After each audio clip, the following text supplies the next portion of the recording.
Hello and welcome to another podcast of Living a Full Life. I'm Dr. Enrico Dolcecore and I'll be your host today. And we are going to go through mindfulness today.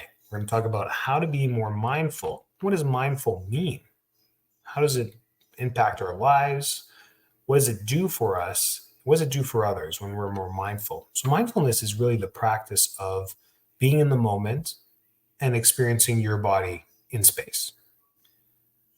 So being mindful is actually can be a stress reducer. It can be a static. It can dissolve static in our lives. It can create a lot of focus points that help ground us to help eliminate stress or minimize it as much as we possibly can. Mindfulness, I think, is an art that has been lost, especially in the Western world. We really don't take the time because we feel like we just don't have the time to be mindful. But yet, if we were to be mindful, we would be able to calm a lot of things and a lot of the common day stresses that we have. So there's a lot of fantastic ways to be mindful. And one of the top ones depends on all your preferences on how to be mindful. Meditation is probably the most popular method, and it involves focusing your attention on a present moment, often using your breath. And there's breath work too. But meditation can just be a guided presentation. There's a great app called Calm that helps beginners get into meditation where they just kind of sit and learn how to just focus in the moment and try and shut down as many parts of their brain as they can that always ramble through thoughts. We're always thinking, we're always imagining, we're always doing things through our thoughts in our head and always moving our body, called slow twitch, that we do all the time. And so meditation can be a great art to help with that. And things like yoga or Tai Chi, these body mind practices combine physical movement with focused breathing. And breath work in itself can be a stress reducer as well, just being mindful in the breath.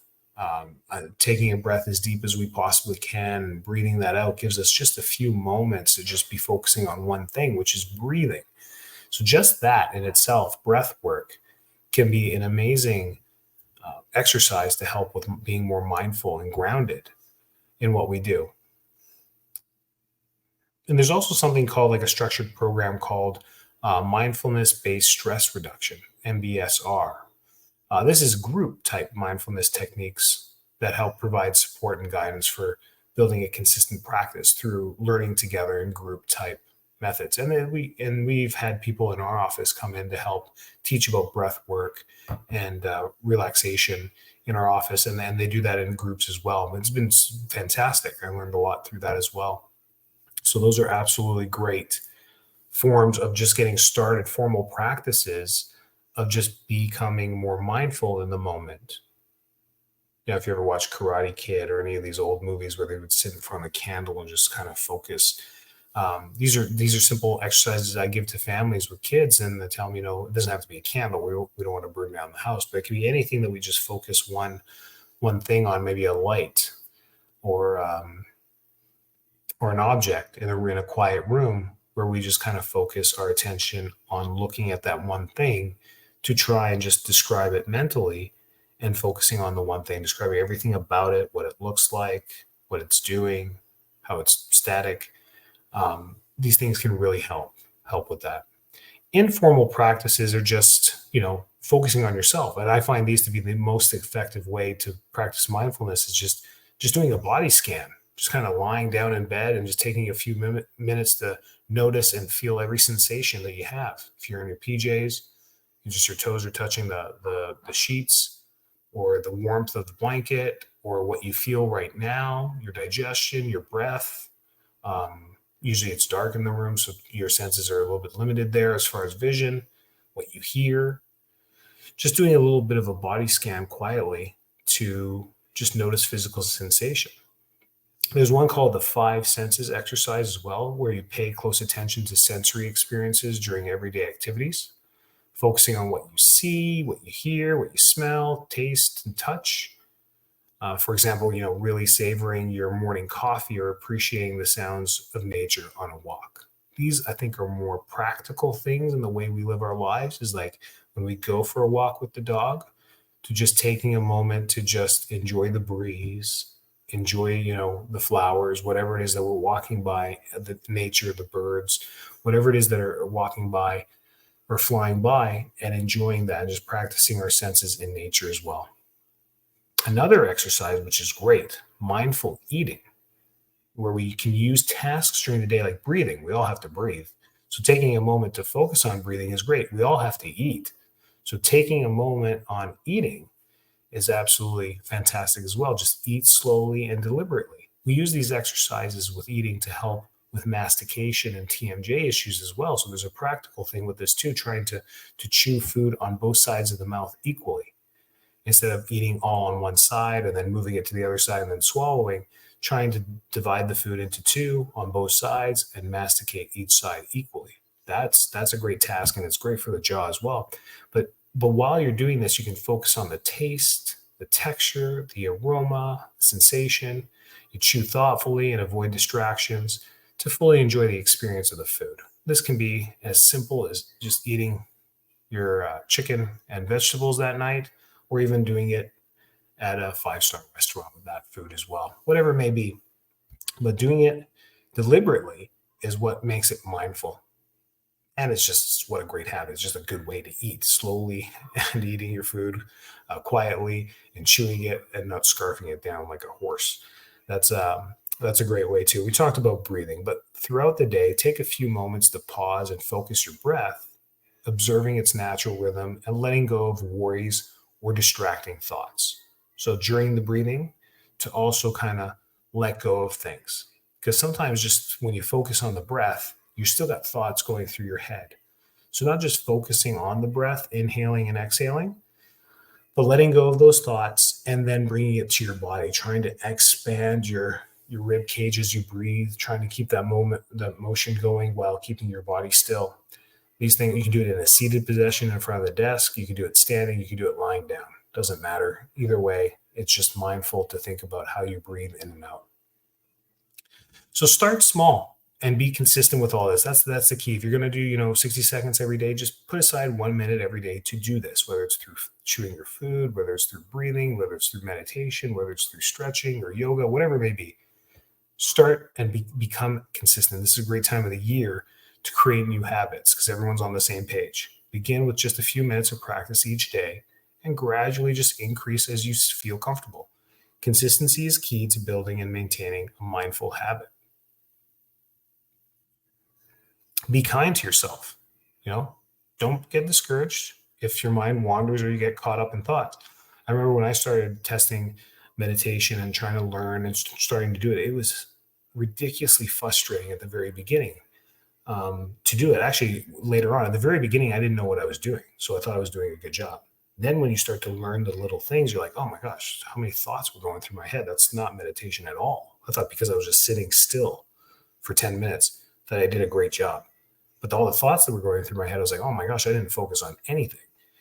So then at that point, when I was able to understand what it is to just be still, it was 100% frustrating, just completely frustrating because I couldn't stop thinking. It was impossible. I don't ever think I did this long enough. And I was just months that I was practicing this daily. This was before kids, where I don't think I got to the point where no thoughts were going through my head. I don't think I got to that point, which is considered an advanced level of meditation or thought, to not be able to be focusing on any thoughts. I don't think I went 5 seconds. So you got to set your goal. You got to set the bar low when you're learning until you can slowly move it up if you want to get to that level. But just being consistent and be kind. Don't get discouraged. If you get caught up in your thoughts, it's natural. Just gently bring your attention back to the present moment without judgment. That's the best way, and just restart. And make it enjoyable. This doesn't have to be from a book or a program or anything that's super serious. Just explore different mindful activities to find what resonates with you, and even connect with others. There's groups and online support and Facebook groups and a whole bunch of stuff out there where you can learn more about being mindful. It's not remember, it's mindfulness is a practice. It's not something you're going to get to. It's not a destination. There is no final goal with this. I just think each and every one of us, what I've learned over my entire career, which is 17 years, by the way, and life, is that we need to be more mindful. All of us just need to be more mindful. It's because we get so distracted with all the static and all the things that we need to do that we lose ground, get irritated, get frustrated, lose our emotions, lose our tempers, are unkind to others, and then these are the cascading effects of not being mindful. Hence why I wanted to do this podcast. I think it's just helpful to be more mindful. So it only helps with stress, with anxiety, with getting better sleep. And when you become mindful, you realize all the little things that you stress about, most of them are just not that important. That's the result of being, because mindfulness leads to gratitude, and gratitude becomes very simple. Gratitude becomes the simplest things. Thank you for being able to eat, sleep, and have a roof over your head. Really, the basics is what you become very thankful for. And then you can be thankful for everything else that's on top of that. So mindfulness leads to gratefulness, and they're all into the same. And when people march that type of tone, they're just more kind. They're more understanding. They're also more magnetic. These people become more magnetic. And if you're a parent, you want to become as magnetic as possible to your kids. You want to be the role model and a leader for as long as you possibly can in their life. They always should be able to turn back to you, and that happens by being stoic. It happens by being mindful. It happens by being grateful, because you're open to more people. The more static you create in your own life, the harder it is to attract other people. You lose that magnetism to other people. So yeah, this year is going to be a little bit different. We're going to elevate people this year with their health and their vitality, and try and get them to a higher frequency, vibrancy, whatever it is that you follow as far as your health paradigm.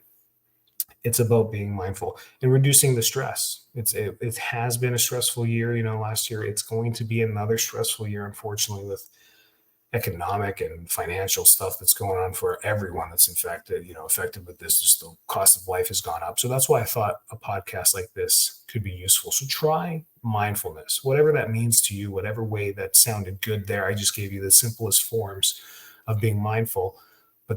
And then let me know. Send us some comments, respond back to us. Let us know one way or another through social media, or responding to the podcast itself. And let us know what you tried. What did you learn? What did you get from? What worked for you?